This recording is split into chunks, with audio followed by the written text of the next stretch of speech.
যখনই বিপদে পড়ে যাবেন আপনি আল্লাহ তাআলার খাস একটি নাম ধরে সাহায্য চাইবেন, বিদ্যুতের গতিতে আপনি সাহায্য পেয়ে যাবেন, আপনার বিপদ মুহূর্তের মাঝে দূর হয়ে যাবে। ব্যবসা বাণিজ্য লস, সার কাছে শুধুমাত্র শত্রু আর শত্রু, বিপদে আপনাকে গ্রাস করে রেখেছে, কোনো কাজেই যেন সফলতা নাই, যেটাতে হাত দেন সেটাতেই লস, কোনো কিছুতে আপনার সাফল্য নাই, সন্তান কথা শোনে না, স্ত্রী কথা শোনে না, পরিবার পরিজন নষ্ট হয়ে গিয়েছে, কিভাবে আপনি বাঁচবেন?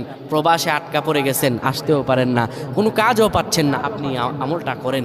এটি আমার কথা নয়, বিশ্বনবী মুহাম্মদ রাসূলুল্লাহ সাল্লাল্লাহু আলাইহি ওয়াসাল্লামের প্রিয় সাহাবী হযরত যায়েদ রাদিয়াল্লাহু তাআলা আনহু, তিনি একবার মক্কা থেকে হিজরত করে যখন মদিনায় যাবেন, ঠিক সেই সময় বিপদে পড়ে যান।